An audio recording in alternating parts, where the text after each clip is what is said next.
अधम है, नीच है, दुष्ट है, खल है, कामी है, क्रोधी है। हे प्रभु, हम जैसे हैं, हे श्रीमन नारायण, हे श्याम सुंदर, हम जैसे हैं आपके। हे नाथ, हमारे अपराधों को क्षमा कीजिए, हमें अपनी भक्ति प्रदान कीजिए। श्रीमन नारायण, श्रीमन नारायण, श्रीमन नारायण। चरणौ शरणं प्रपद्ये, श्रीमते नारायणाय नमः। सब लोग ऐसा भाव बनाओ कि हम बैकुंठ जा रहे हैं। आंखें बंद करो, भाव बनाओ कि जैसे लक्ष्मी जी भगवान नारायण के चरण दबा रही हैं, उनके एक चरण को लक्ष्मी जी दबा रही हैं, तो भगवान के दूसरे चरण को आप दबा रहे हैं। आप भगवान के चरण का दर्शन कर रहे हैं। भगवान के चरण ही पाताल है। भगवान के एड़ियां और पंजे ही रसातल हैं। उनके नाभि, भगवान श्रीमन नारायण की नाभि का दर्शन कीजिए। उनके नाभि रूप सरोवरों को ही आकाश कहते हैं। भगवान की छाती हृदय का दर्शन कीजिए। भगवान का हृदय ही स्वर्ग लोक है। गले को महर लोक कहते हैं। भगवान के मुख का दर्शन कीजिए। उनके मुख को ही जनलोक कहते हैं। भगवान के ललाट को, मस्तक को तपलोक कहते हैं। मस्तक समूह को ही सत्यलोक कहते हैं। भगवान के हाथों का दर्शन कीजिए। श्रीमन नारायण लेटे हैं। भगवान के हाथ को, इंद्रादि देवताओं को ही भगवान की भुजाएं कहते हैं। भगवान के कान ही दिशाएं हैं। शब्द श्रवणेन्द्रिय हैं। नासिका छिद्र, अश्विनी कुमार उनकी नासिका छिद्र है। भगवान का मुख क्या है? अग्नि। भगवान के नेत्र क्या है? अंतरिक्ष है। देखने की शक्ति भगवान की एक आंख सूर्य है, एक आंख चंद्रमा है। भगवान के शरीर में जो रोमे हैं, यह वृक्ष है। भगवान का दिव्य शरीर, ये संसार ईश्वर का ही दिव्य शरीर है। और आप भगवान श्रीमन नारायण क्षीर सागर पर लेटे हैं, शेष नांग भगवान के ऊपर। दर्शन कीजिए भगवान के कानों के कुंडल का, सुंदर सी मुस्कान का, और मन में जाप करिए श्रीमन नारायण। सब लोग अंदर बोलिए। बाहर बोलते हैं तो जगत सुनता है, भीतर बोलते हैं तो भीतर बैठे जगन्नाथ सुनते हैं। भीतर बोलिए श्रीमन नारायण, श्रीमन नारायण। अब भाव बनाइए कि हम भगवान श्रीमन नारायण को लड्डुओं का भाव से भोग लगा रहे हैं। लड्डू खा रहे हैं भगवान। माँ भगवती लक्ष्मी भी लड्डू खा रही हैं। अब भगवान आपको नारायण, अब आपको राम और सीता के रूप में दर्शन दे रहे हैं। भगवान श्रीमन नारायण का एक रूप है सीताराम, तो सीताराम आपके सामने प्रकट हो गए। दर्शन कीजिए प्रभु का। फिर भाव बनाइए कि हमारे नारायण आपको राधा कृष्ण के रूप में दर्शन दे रहे हैं। दर्शन कीजिए राधा कृष्ण भगवान का। फिर भगवान आपको नरसिंह रूप का दर्शन करा रहे हैं। दर्शन कीजिए नरसिंह भगवान का। भाव बनाइए कि भगवान अपने 24 अवतारों का आपको दर्शन करा रहे हैं। फिर भाव बनाइए कि भगवान आपको वामन अवतार का दर्शन करा रहे हैं। भगवान को आप बढ़िया लड्डू का, बढ़िया दूध, भाव बनाइए कि बढ़िया दूध का आप भोग लगा रहे हैं भगवान को। ऐसे भोग लगाइए और प्रार्थना करिए, हे नाथ हम पापी हैं, जैसे हैं आपके हैं श्रीमन्नारायण। चरणौ शरणं प्रपद्ये श्रीमते नारायणाय नमः। हे नाथ मैं आपको कभी भूलूं नहीं। अब आप आंखें खोल लो, सब लोग आंखें खोलो और मेरे साथ बोलो, बोलो सर्व, सब बोलेंगे सर्व धर्मान परित्यज्य मामेकं शरणं व्रज अहं त्वा सर्व पापेभ्यो मोक्ष इष्यामि मा शुचः। तो अभी आपने बोला श्रीमन्नारायण, कहां से बोला? भीतर से। बाहर से बोलते हैं तो जगत सुनता है, भीतर बोलते हैं तो भीतर बैठे जगन्नाथ सुनते हैं, भगवान सुनते। इसलिए जाप कहां से हो? बाहर से के भीतर से? अंदर से जाप हो। अब बताइए, आपने ध्यान किया और आप कहां से घूम के आ गए? अभी अभी बैकुंठ गए, भगवान नारायण के पांव दबा के आ रहे हैं अभी अभी आप। शरीर कहां है फर्क नहीं पड़ता, मन कहां है मायने रखता है। इसलिए मन को पहुंचाइए। अभी आपने कहां पहुंचाया अपने मन को? लो आ गए ना। अब आप कहो, अब लोग कहेंगे कि तुमने भगवान देखे हैं, तो आप कहो हम तो रोज भगवान देखते हैं, रोज दर्शन करो। हाँ, मानसिक रूप से, भाव से आप भगवान के साथ रहिए ना। कोई खर्चा हुआ क्या आपका? और आप बैकुंठ में भगवान के पांव दबा के आ गए। ये मानसिक पूजा है।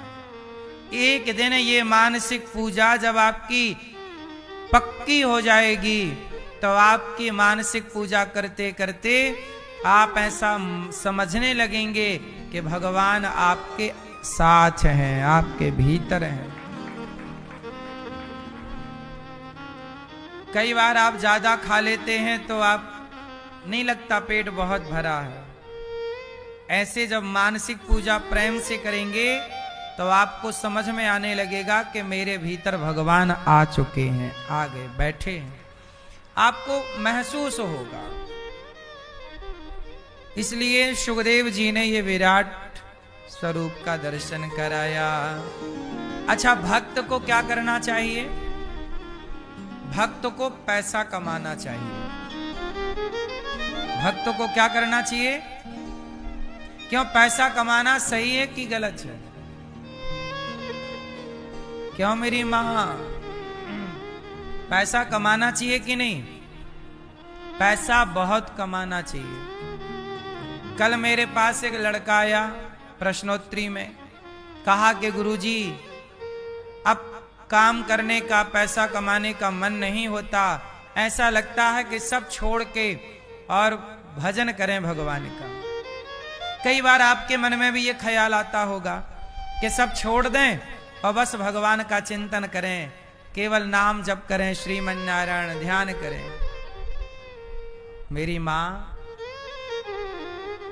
अब मैं आप लोगों को इसके 2 उदाहरण देता हूं। एक लड़का है जो सब छोड़ करके काम छोड़ के परिवार छोड़ के और वो केवल भक्ति करने लगा। नाम जप करता है, परिक्रमा करता है, कीर्तन करता है। एक लड़का है जो नाम जप करता है, परिक्रमा करता है, कीर्तन करता है, संतों का संग करता है, अच्छे रास्ते पर चलता है। सब छोड़ दिया उसने। एक ये लड़का है जो भजन कर रहा, सब छोड़ दिया।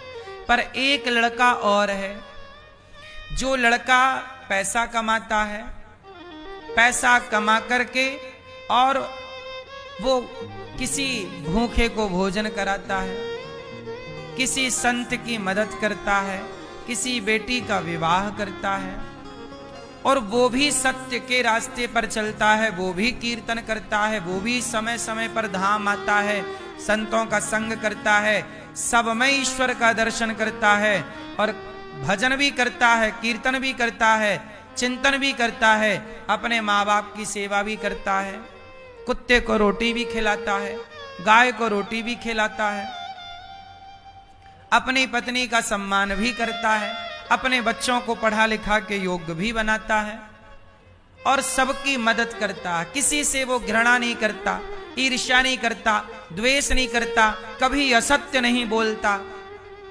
और पैसे कमा कमा के 10-20 लोगों को रोजगार देता है। सबके चूल्हे जलते हैं उसके मेहनत और प्रयास से।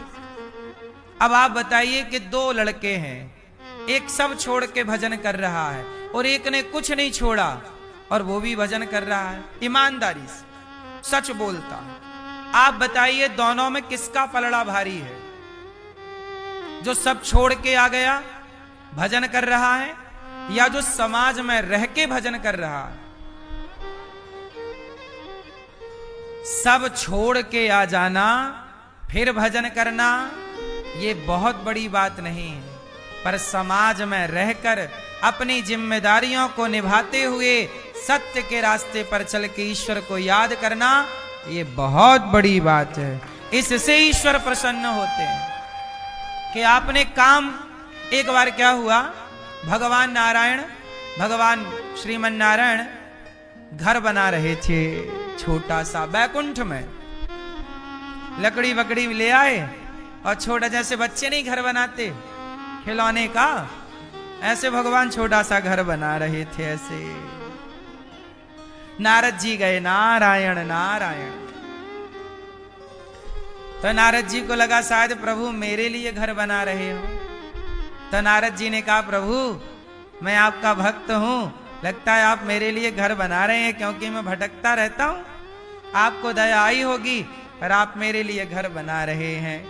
भगवान बोले मैं आपके लिए घर नहीं बना रहा, तो किसके लिए ये घर बना रहे हो? तब भगवान बोले कि मृत्यु लोक में मेरा एक भक्त है,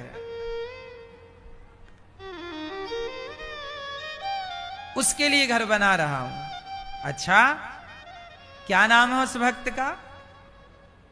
तो भगवान बोले उस भक्त का नाम है राम दयाल। ये राम दयाल नाम का भक्त है ना, उसके लिए घर बना रहा हूं। तो नारद जी बोले क्या मेरे से भी बड़ा भक्त है राम दयाल? भाई सबसे बड़े भक्त नारद जी। तो भगवान बोले नारद जी हां, आपसे भी बड़ा भक्त है। तो नारद जी बोले मैं मिलना चाहूंगा, मुझे पता दीजिए, एड्रेस। भगवान ने पता दिया कि फलाने गांव में रामदयाल नाम का एक भक्त है और वो मेरी बहुत भक्ति है, मैं उससे बहुत प्यार कर। देखो बैकुंठ में बैठे बैठे भगवान घर बनाते अपने भक्त के लिए। नारद जी बोले मैं देख के आता हूं कितना, मेरे से बड़ा भक्त कैसे हो सकता है। नारद जी आए, नारायण नारायण। तो वो गांव गए, गांव में बोला भैया ये रामदयाल का घर कौन है, कहां है? तो गांव वालों ने बताया कि भैया रामदयाल अभी अभी बैल लेकर के और खेत गया है जुताई करने, उसके खेत बोने का टाइम आ गया। पहले का जमाना था ना, ट्रैक्टर नहीं हुआ करते थे, तो बैल से हल चलता था। खेत की जुताई कैसे होती थी? बैलों से, हल से। तो अभी अभी हल लेके खेत गया है। अब नारद जी ने कहा उसके खेत का पता दो। तो भैया वो देखो, वो वहां से चले जाना लेफ्ट। नारद जी बोले आप हमारे संग चलो भैया खेत तक। अब नारद जी को लेके वो खेत पहुंचा, वो बता के चला गया। अब नारद जी गए तो वो खेत जोत रहा था, बैल उसके आगे आगे, और वो जुताई कर रहा था। और जुताई करता जाए और थोड़ी देर बाद बोले हे श्रीमन नारायण मैं आपको कभी भूलू नहीं। फिर जुताई करने लग जाए, जुताई करता जाए, बैलों को अर्र लगाता जाए। अर्र अर्र अर्र जानते हो? क्यों अर्र जानते हैं? बैल चलते डंडा होता था, उसमें लोहे की कील जरा सी किसान अग्रभाग में लगा लेता था और वही बैल के पीछे छेदता था हल्का सा, इससे बैल चलता था। उसे कहते थे अर्र अर्र। तो वो किसान था, वो किसान बैल को वो डंडा से हल्का सा उसे पुश करता और बैल आगे चलता। और वो हर थोड़ी देर में हे श्रीमन नारायण मैं आपको कभी भूलू नहीं, और जुताई करता। थोड़ी देर बाद अच्छा नारद जी बैठे बैठे देख रहे हैं कि देखूं तो कितना बड़ा भक्त है कि भगवान इसके लिए घर बना रहे हैं। अब नारद जी बैठ गए पेड़ की नीम की छांव में। अब थोड़ी देर बाद क्या हुआ, रामदयाल की पत्नी आई गुलरियां लेके। गुलरियां जानते हो मैया? गांव की भाषा में किसान लोग जब खेत में काम करते थे ना पहले, तो किसानों की पत्नियां अपने पतियों के लिए भोजन लेके या नाश्ता लेके खेत में ही जाया करती थी। तो उसकी रामदयाल की पत्नी आ गई, और पत्नी आई गुलरियां लेके, आटा में थोड़ा सा नमक डाल के, और नमक डाल के थोड़ा सा जीरा डाल के, और उसे ना तेल में बनाते हैं, उसे गुलरियां कहते हैं। एक प्रकार की ये डिश है। तो गुलरियां लेके आई पत्नी और कहा जी सुनते हो गुलरियां लाई हूं, थोड़ा खा लीजिए। एक गुड़ का गुलगुला होता है, गुड़बरी कहते हैं उसे, गुड़बरी। गुड़बरी होती है मीठी और गुलरिया होती है नमकीन। खाए हो कभी आप लोग ये, कि नाम पहली बार सुन रहे हो? गुड़बरी खाए हो? गुड़ की गुलगुले नहीं खाए तो फिर कुछ नहीं खाए। क्या खाए? पिज्जा बर्गर के सिवा कुछ नहीं लाए खाए। अब पत्नी आई नमकीन गुलरियां, अजी सुनते हो? हाँ भाग्यवान, जरा बैलों को ढील दो। ढील दो मतलब खोल दो, बैलों को ढील दो, बैल भी चर लें, और थोड़ा आओ धूप चढ़ गई है, थोड़ा आप भी आओ और थोड़ा नाश्ता कर लो। पत्नी देखो, पहले का यही सुख था, पति काम करता, पत्नी आती उसको खिलाती पिलाती, और दोनों, अब वो किसान रामदयाल बैलों को ढील दिया, हल पड़ा और आए दोनों छांव में एक पेड़ के नीचे बैठे, दोनों हंस रहे हैं मुस्कुरा रहे हैं, और वो अपनी पत्नी के कंधे पे हाथ डाले रामदयाल बैठा है, पत्नी को टुकुर टुकुर देख रहा है, ठिठोली कर रहा है। पति पत्नी है, प्यार कर रहे हैं। नारद जी देख रहे हैं। अब नारद जी के तो कोई है नहीं पत्नी वत्नी। अब वो खिला रही अपने हाथ से गुलरियां और रामदयाल खा रहे हैं गुलरियां। नारद जी को लगा हे भगवान, ये तो अपनी पत्नी के प्यार में पागल है, और आप कह रहे हो कि बहुत बड़ा भक्त है। ये तो आपको अभी इतनी देर से मैंने इसके मुंह से 100 बार भी आपका नाम नहीं सुना, और मैं तो दिन भर आपका श्रीमन नारायण दिन भर नाम जपता हूं, दिन भर नाम जप, और ये तो एक बार भी, अभी 100 बार भी नहीं बोला होगा, इसका एक माला भी कंप्लीट नहीं हुआ, और ये खा रहा है मस्त। अब वो पत्नी उसे खिला रही है मस्त, खा पी के पानी पिया, दोपहर जी थोड़ा विश्राम किया, पत्नी चली गई कि अब मैं भोजन बनाऊंगी फिर भोजन लाऊंगी। पत्नी चली गई नाश्ता करा के। अच्छा, आप में से कोई है ऐसे पुराने जमाने की जो पति को खेत में नाश्ता लेके जाती? मैया आप लोग कभी गई हो ऐसे?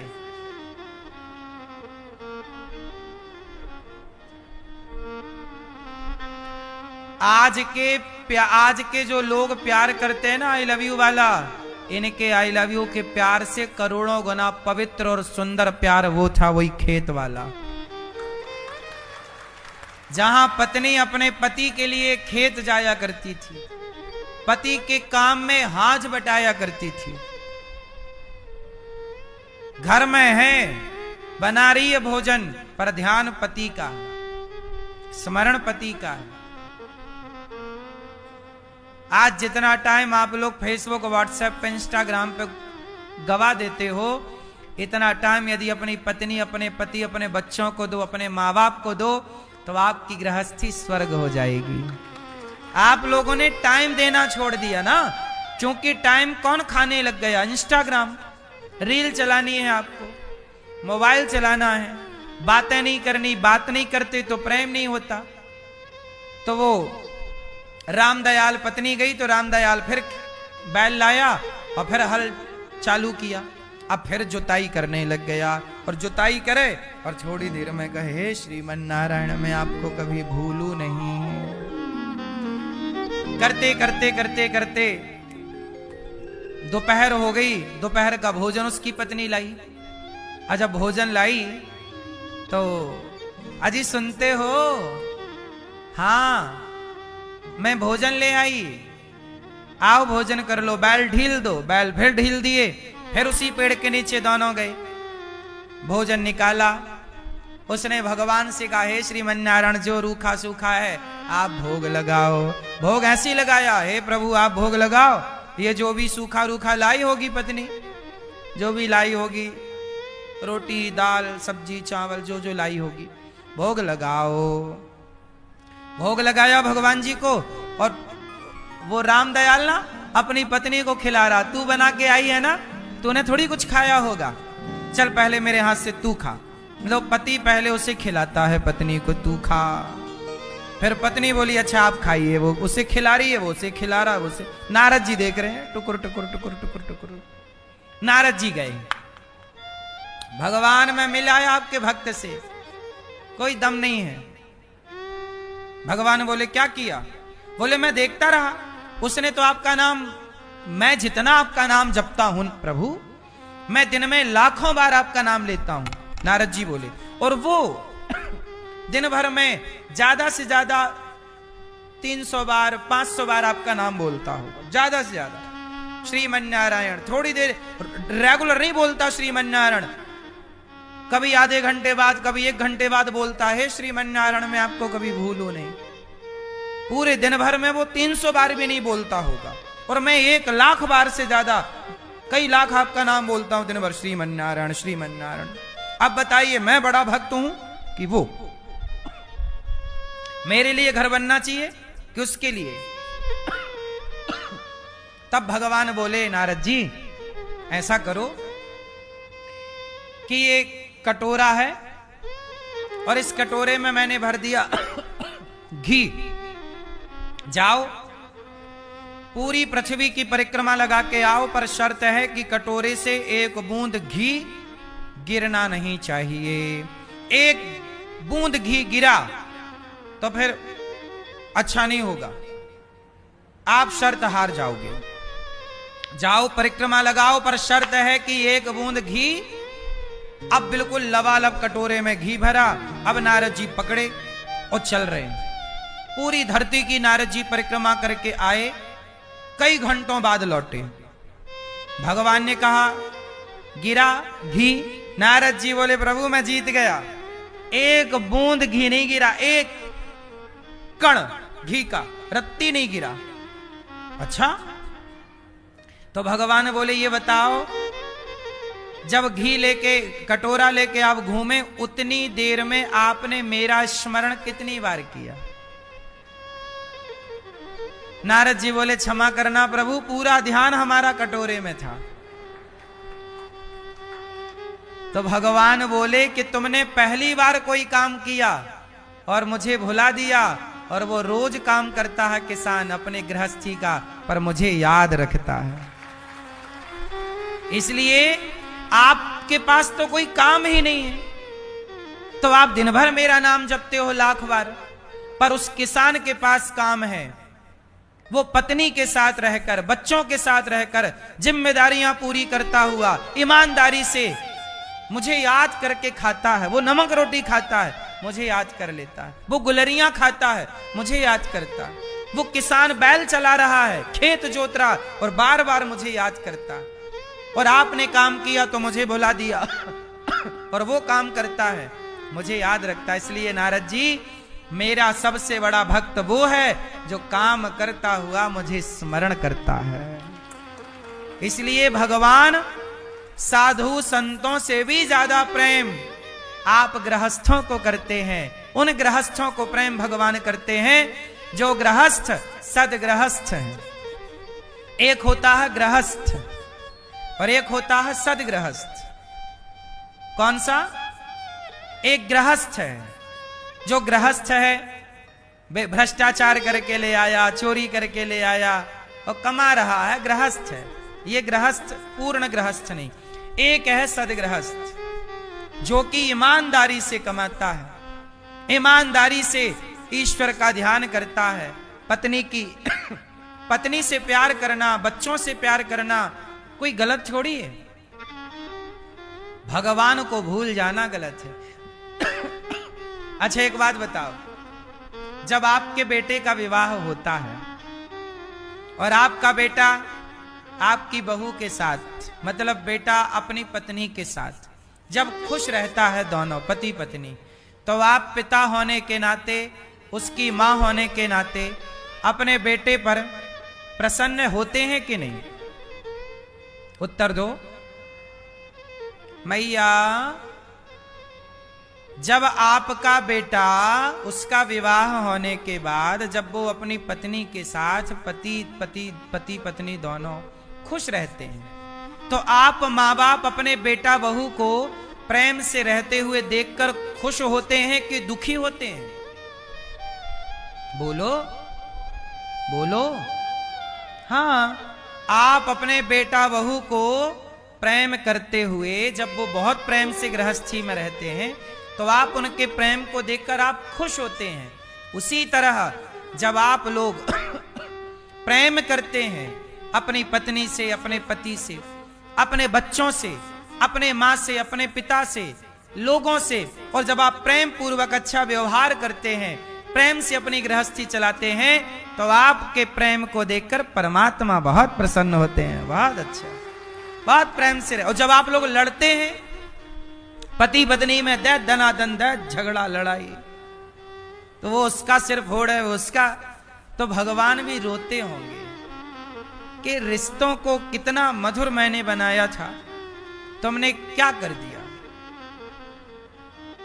इसलिए आपके प्रेम को देखकर, आपके काम को देखकर संत केवल अपना कल्याण कर सकते हैं। जंगल में जाएंगे, भजन करेंगे, तो भजन करने से केवल उनका कल्याण होगा, पर समाज में जो संत रहकर, जो समाज की सेवा करते हुए, जो गृहस्थ समाज में रहकर अपने कर्तव्यों का ईमानदारी से पालन करते हुए ईश्वर का स्मरण करते हैं, औरों को भी ईश्वर की ओर जोड़ते हैं, भगवान उनसे बहुत प्रसन्न होते हैं। तो आप भी ईश्वर से जुड़िए, औरों को भी जोड़िए, आप भी भगवान का चिंतन करिए, आप भी सत्य पर चलिए, औरों को भी चलाइए। आप भी किसी का पेट भरिए, औरों को पेट भरने की प्रेरणा दीजिए। ये दास अनिरुद्ध क्या है? हम गृहस्थ हैं। हम क्या हैं? गृहस्थ हैं। पूज्य प्रेमानंद जी क्या हैं? विरक्त हैं। वो विरक्त संत हैं, तो वो चाहें तो वो भी जंगल में जाके भजन करके अपना कल्याण कर सकते हैं, पर पूज्य प्रेमानंद जी समाज में रह करके स्वयं तो भजन करते हैं, पर वो कहते हैं कि मैं जंगल चला जाऊंगा तो केवल मेरा कल्याण होगा, पर समाज में रहकर समाज को सचेत करता रहूंगा, सत्संग का ज्ञान देता रहूंगा, तो समाज का भी कल्याण होगा। वो विरक्त संत हैं। और ये दास अनिरुद्ध क्या है? हम गृहस्थ हैं। तो वो पूज्य प्रेमानंद जी अपने विरक्त संत होने का कर्तव्य कर रहे हैं। वो भी समाज को सिखा रहे हैं, भक्ति का पाठ पढ़ा रहे हैं। नहीं तो उन्हें क्या मतलब, वो जंगल में अपना भजन कर सकते थे, पर वो समाज में रह के, ताकि आपका भी मन भगवान में लगे। यही संत का काम है। तो वो विरक्त संत हैं। और ये दास अनिरुद्ध क्या है? हम गृहस्थ हैं, हम अभी गृहस्थ हैं। तो उनका कर्तव्य अलग है, हमारा कर्तव्य अलग है। हम गृहस्थ हैं। तो गृहस्थ का धर्म क्या है? अतिथि देवो भव। गृहस्थ का धर्म क्या है? अतिथि देवो भव। हम गृहस्थ हैं, तो गृहस्थ का धर्म है कि आपके द्वार पर कोई आ जाए तो भूखा ना जाए। आप गृहस्थ में रहिए और ईश्वर का धन्यवाद दीजिए, और जो आए सबकी सेवा करिए भोजन करा के। यही गृहस्थ का धर्म है। तो मैं अपने गृहस्थ कर्तव्य का पालन करता हूं। मैं जिस दिन विरक्त हो जाऊंगा, उस दिन मैं भी फिर किसी तरह का कोई मुझे पैसे की जरूरत नहीं पड़ेगी, पर अभी मैं गृहस्थ हूं। तो मेरा धर्म है कि आप जब मेरे इस द्वार पर आएंगे तो आपको भोजन कराना गृहस्थ का। क्यों? आपके द्वार पर कोई जाएगा तो आप भोजन कराओगे कि नहीं? बोलो। गृहस्थ का धर्म ही है। गौरी गोपाल आश्रम में हजारों संत आते हैं। क्यों आते हैं? क्योंकि संत हमेशा भिक्षा मांगने कहां जाते हैं? गृहस्थों के द्वार पर, गृहस्थों के घर पर। तो गृहस्थ के घर पर जब संत आएंगे तो संतों को भिक्षा देना, रोटी देना गृहस्थों का काम है। तो गौरी गोपाल में जितने भक्त संत आते हैं सबको भोजन देना दास अनिरुद्ध का धर्म है। हम तो अपना गृहस्थ धर्म निभा रहे हैं, और गृहस्थ धर्म निभाते हुए ईश्वर को जितना हो पड़ता है याद करते हैं। क्योंकि मैं यदि जंगल चला जाऊं तो जंगल जाऊंगा तो भजन करके मैं अपना कल्याण कर सकता हूं, कोई बड़ी बात थोड़ी है। लेकिन समाज में रहकर समाज की सेवा करते हुए आपको जितना बन पड़ता है भगवान के बारे में सुना सुना के, आपके हृदय में भक्ति का दीपक जला जला कर, वृद्ध माताओं की सेवा करके, गौरी गोपाल गुरुकुल चलता है। गौरी गोपाल गुरुकुल में 150 बच्चे पढ़ते हैं। और ये गुरुकुल चलाना किसका काम है? ये विरक्त संतों का और गृहस्थों का काम है। तो संत लोग अपने आत्म कल्याण में, समाज की सेवा में जो बन पड़ रही है वो कर रहे हैं, पर हम गृहस्थों का धर्म है कि गुरुकुल बनाएं और वहां बच्चों को पढ़ाएं और बच्चों को भारत की शिक्षा दें। तो गौरी गोपाल गुरुकुल में 150 बच्चे पढ़ते हैं। ये दास अनिरुद्ध उनकी सेवा करता है। उनको निःशुल्क रखना, खाना, पढ़ना, लिखना, कॉपी किताब बांटना, ये सब मेरा धर्म है। तो अनिरुद्धाचार वही कार्य कर रहा है जो एक गृहस्थ को करना चाहिए। चूंकि मैं गृहस्थ हूं, एक टाइम बाद यदि मैं विरक्त हुआ तो फिर मैं विरक्त के कर्तव्य पूरे करूंगा। अभी मैं गृहस्थ हूं तो गृहस्थ के कर्तव्य कर रहा हूं। इसलिए आप भी गृहस्थ हैं। तो गृहस्थ का धर्म है कि समाज में रहो, भक्ति करो, ईश्वर को याद करो, ईमानदार। देखो ये दास अनिरुद्ध सब कुछ सेवाएं करता है, आपके साथ रहता है, आपके पास रहता है। दिन भर आप लोगों का मैं दर्शन करता हूं, मिलता हूं, आपकी बातें जितनी हो पड़ती हैं सुनता हूं। लेकिन मैं किसी की चोरी नहीं करता, मैं किसी की जेब में हाथ नहीं डालता। मैं गृहस्थ हूं तो गृहस्थ का कर्तव्य मांग, ब्राह्मण हूं ना तो ब्राह्मण का काम है भिक्षा मांगना। ब्राह्मण का काम है सुदामा भिक्षा मांग कर लाते थे? बोलो हाँ। सुदामा भिक्षा मांगते थे कि नहीं? तो ब्राह्मण का काम है भिक्षा मांगना, और ये दास अनिरुद्ध भिक्षा मांग मांग कर समाज की सेवा कर रहा है। मैं चोरी नहीं करता, बेईमानी नहीं करता। बताइए भिक्षा मांगूं कि ना मांगूं? भिक्षा मांग मांग कर 309 वृद्ध माओं की सेवा करना, 150 बच्चों को रख के पढ़ाना लिखाना, भारतीय गुरुकुल की शिक्षा देना, वेद पुराणों की। भिक्षा मांग के 400 गैया की सेवा करना, और भिक्षा मांग मांग कर एक विद्यालय बनाने का मेरा मन है, कक्षा 1 से लेकर 12वीं तक, जहां बच्चे निःशुल्क पढ़ेंगे। केवल CBSE बोर्ड की पढ़ाई नहीं, वो शिक्षा के साथ बच्चे संस्कार भी प्राप्त करेंगे। कि स्कूल बनाने का मेरा विचार है। पंडित श्री मदन मोहन मालवीय जी का नाम सुना होगा, जिन्होंने विश्व हिंदू यूनिवर्सिटी बनवाई, जिसे विहचू कहते हैं, काशी में है। अब पंडित श्री मदन मोहन मालवीय जी ने भिक्षा मांग मांग कर ये यूनिवर्सिटी बनवाई थी। किससे बनवाई? बोलो। और आज तक वो यूनिवर्सिटी भारत की सबसे बड़ी यूनिवर्सिटी में एक है।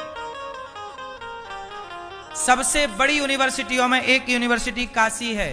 बोलो हाँ। बीएचयू है, हाँ या ना? अब बताओ मेरी मां, एक पंडित श्री मदन मोहन मालवीय जी भिक्षा मांग कर यूनिवर्सिटी बना सकते हैं, तो आज का अनिरुद्धाचार्य भिक्षा मांग कर यूनिवर्सिटी क्यों नहीं बना सकता? विद्यालय क्यों नहीं बना सकता? बच्चों को निःशुल्क शिक्षा क्यों नहीं दे सकता? भिक्षा मांगना गलत नहीं है साहब, चोरी करना गलत है, भ्रष्टाचार करना गलत है, बेईमानी करना गलत है। तो मैं गलत काम नहीं करता, पर भिक्षा मांगता हूं। इसलिए आप लोग मुझे भिखारी भी कह सकते हैं। भिक्षा मांगकर सेवा करने वाले को भिखारी आप कह सकते हैं, मुझे कोई आपत्ति नहीं है इन बातों से। क्यों? चूंकि हूं भिखारी हूं, तो कहने में क्या बुराई है? पर इस भिखारी के द्वारा सेवा क्या हो रही है? 30,000 लोग पर डे गौरी गोपाल में भोजन करते हैं। आपके घर में 2-4 अतिथि कभी कभी आते होंगे, गौरी गोपाल में हजारों लोग रोज आते हैं। तो गृहस्थ का धर्म है कि जब हजारों लोग रोज आएंगे तो सबको भोजन कराना मेरा गृहस्थ का धर्म है। इसलिए आपसे कहता हूं कि आप भी गृहस्थ हैं, तो आप भी गृहस्थ होकर के गौरी गोपाल की चल रही सेवाओं से अपने आप को जोड़ करके पुण्य के भागीदार बने। आप भी अपने को जोड़ लीजिए। हम गृहस्थ मिलके एक अच्छा काम कर ले। क्यों? क्योंकि जो धर्म आपका है गृहस्थी का, वही धर्म मेरा। आप भी गृहस्थ, हम भी गृहस्थ। जो आपका कर्तव्य वही हमारा कर्तव्य। तो हम सब मिल करके आओ एक स्कूल बनाए। CBSE बोर्ड का स्कूल बनाने का मेरा विचार है। बच्चों को निःशुल्क पढ़ाना, 7 से 8 हजार बच्चे पढ़ेंगे। पर ये सब होगा, अभी तो सेवाएं चल रही हैं, आप भी सेवाओं से जुड़ें। कितना पैसा कमाना चाहिए? शुकदेव भगवान कह रहे हैं, सत्याम क्षितौ किम कसिपो प्रयासैर बाहौ स्वसिद्धि युपवर्हणै किम सत्यंजलौ किम पुरुधान्य पात्र्य दिग्वल्किलादौ सति किम दुकूलै। अभी पूर्णिमा के दिन पूज्य प्रेमानंद जी ने दास अनिरुद्ध को बुलाया, और ये दास अनिरुद्ध गया वहां पूज्य महाराज जी के यहाँ। उनके यहाँ प्रसादी मिली, और मैंने निवेदन किया कि पूज्य महाराज जी आप भी गौरी गोपाल पधारें। तो जल्दी पूज्य महाराज जी ने आश्वासन दिया है कि जल्दी गौरी गोपाल आकर के दर्शन देंगे।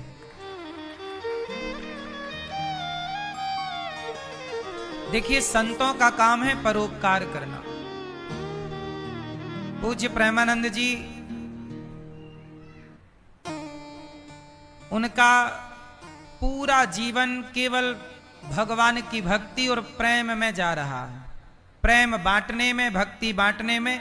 चूंकि उनके पास भक्ति प्रेम है तो वो बांट रहे। और दास अनिरुद्ध पर भी उनकी बड़ी कृपा है, मुझे उनका आशीर्वाद मिलता है समय समय पर। और मुझे इस बात की इस बार बड़ी प्रसन्नता हुई कि इस बार उन्होंने मुझे बुलाया कि आप आओ, मैं उनका दर्शन करने फिर उन्होंने बुलाया। सोचिए, संत जब आपको याद रखें तो यही तो हम लोगों ने क्या कमाया, यही तो कमाया कि हम भगवान को याद नहीं रख पाए, संतों को याद नहीं रख पाए, तो संत और भगवान हमें याद रख लेते हैं। क्योंकि सेवा में लग जाने से, व्यस्तताएं हो जाने से, संत यदि आपको याद कर लें, भगवान याद कर लें, कितनी अच्छी बात है। यही कमाई है। कमाया क्या जाना है साच? भगवान का नाम, भगवान का चिंतन। इसलिए कमाइए, नाम कमाइए, नाम जपिए, कीर्तन करिए। संतों का भूल से भी अनादर, अपमान ना कीजिए। अभी मीडिया के कारण, कुछ न्यूज चैनलों के कारण पूज्य प्रेमानंद जी ने कहा, और वही बात हमने कही तो न्यूज चैनल में हमारा भी विरोध हुआ, पूज्य प्रेमानंद जी का भी विरोध न्यूज चैनल वालों ने किया कि नहीं? और हम दोनों ने एक ही बात कही थी, समाज को सुधारने की।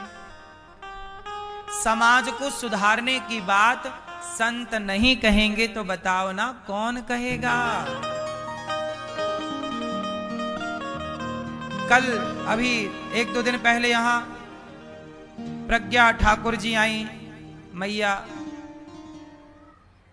भोपाल से पूर्व सांसद रह चुकी हैं। उन्होंने आकर के कहा कि आपने जो कहा वो सच कहा, जिसे बुरा लगा है वो लगे, लेकिन सच कहना क्या इसलिए छोड़ देंगे कि समाज बुरा मान जाएगी? देखो, समाज के हित में संत जन कहते हैं और संत जन अब बताओ, गौरी गोपाल में जितनी सेवाएं चल रही हैं उस समाज के हित में है या नहीं? हजारों लोगों को भोजन मिलना, वृद्ध माओं की सेवा करना, गायों की सेवा करना, गुरुकुल चलाना, विद्यालय बनाना, ये समाज का हित। अब विद्यालय बनेगा, वहां 7,000 बच्चे पढ़ेंगे, तो 7,000 बच्चे किसके पढ़ेंगे? हम सबके समाज के ना बच्चे पढ़ेंगे। कोई 7,000 बच्चे, कोई मेरे अकेले थोड़ी 7,000 बच्चे हैं। आप सबके बच्चे ही मेरे बच्चे हैं, तो वो सब बच्चे ही पढ़ेंगे वहां, बच्चियां पढ़ेंगी, बच्चे पढ़ेंगे। समाज की यही ना सेवा है भाई। मैं जितनी कर पाऊंगा करूंगा, आप भी कुछ करिए, हम भी कुछ करें, हम सब मिलकर राष्ट्र की सेवा करें। गाली देने से क्या होगा, अपमान करने से क्या होगा? इसलिए ऐसे कुछ न्यूज चैनलों के द्वारा जो संतों का अपमान किया गया, संतों को लेकर के समाज को भड़काया गया, ऐसे कुछ न्यूज चैनलों से आपको बचना चाहिए। और ऐसे कुछ शकुनियों से और ऐसी कुछ मंथराओं से बच के रहना चाहिए। क्योंकि तब के जमाने में शकुनी भिड़ाता था और मंथरा भिड़ाती थी। आज वो सारा काम कुछ मीडिया ने संभाल रखा है, हाँ या ना? इसलिए सत्यां क्षितौ किं कसिपो प्रयासैर् बाहौ स्वसिद्ध्येयुपवर्हणै किं सत्यञ्जलौ किं पुरुधान्यपात्र्य दिग्वल्किलादौ सति किं दुकूलै। सत्यां क्षितौ किं कसिपो प्रयासैर् बाहौ स्वसिद्धे युपवर्हणै किं। सत्यंजलौ किम पुरुधान्य पात्र्या दिग्वल्क्यलादौ सति किम दुकूलैः। सत्याम क्षितौ किम। देखो भागवत जी में लिखा है कि जब जमीन पर सोने से काम चल जाए तो बिस्तर की क्या जरूरत है। मतलब यहां यह बात कही जा रही है कि जितना पैसा कमाओ समाज की सेवा में लगाओ, अपने लिए ज्यादा सुख सुविधाएं ना जुटाओ, क्योंकि व्यक्ति जितना सुखी होता चलता है उतना आलसी होता चलता है। जितना ईश्वर ने दिया है उसमें संतोष रखो और ईश्वर का चिंतन करो। जिसे धन चाहिए वो किन की उपासना करे, जिसे ये चाहिए, सबके लिए भागवत जी में बताया है।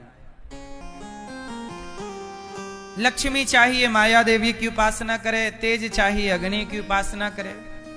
अकामः सर्व कामो वा मोक्ष कामा उदारधी तीव्रेण भक्ति योगेन यजेत पुरुषं परम। क्या करना चाहिए? तरवह किम न जीवंती। जीवन किसका है? देखो जिंदा तो पेड़ पौधे भी हैं, पशु पक्षी भी हैं, पर हम जिंदा हैं तो क्या अर्थ है? यदि हमने जिंदा होकर केवल भोग विलास में मन लगाया, समाज की सेवा नहीं की, अच्छे काम नहीं किए, तो फिर आप आए और चले गए, इसमें होना हुआ क्या?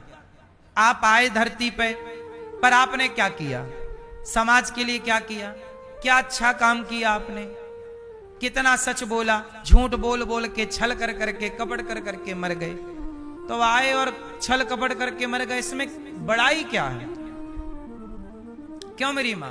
बड़ाई तो तब है जब इस धरती पर आप आए और ऐसे सत्य के रास्ते पर चलें कि आपके मर जाने के बाद भी लोग कहें कि भाई सत्य बोलने वाला उस व्यक्ति की तरह होना चाहिए।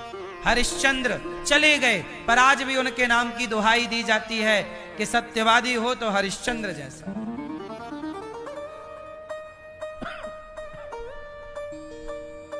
सत्यवादी हो तो हरिश्चंद्र जैसा। इसलिए सत्य बोलना सीखिए, कुछ अच्छा कर लीजिए। आप अपने स्तर से क्या कर सकते हैं? सत्य बोल सकते हैं, ईमानदारी से जी सकते हैं। आज सुखदेव भगवान ने कहा कि भगवान नारायण की नाभि से कमल निकला, कमल में ब्रह्मा जी प्रकट हुए, ब्रह्मा जी को 4 श्लोकों की भागवत सुनाई। अहमेवासमेवाग्रे नान्यद यद सद सत्परम पश्चादहं यदेतच्च यो वसिष्येत सोऽस्म्यहम् ऋतेर्थं यत् प्रतीयेत ना प्रतीयेत चात्मनि तद्विद्यादात्मनो मायां यथा भासो यथा तमः। 4 श्लोकों की भागवत जी सबसे पहले भगवान नारायण ने ब्रह्मा जी को सुनाई।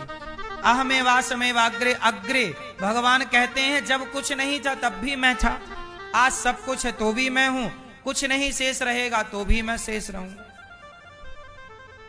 शेष कौन है? अच्छा ये बताओ, भगवान नारायण किस पर लेटे हैं? किस पर लेटे हैं? जोर से। शेष नांग। भगवान किस पर लेटते हैं? शेष। क्यों शेष नांग पर क्यों लेटे हैं? क्योंकि इस धरती पे जब कुछ नहीं रह जाता प्रलय के टाइम, तब शेष भगवान रह जाते हैं।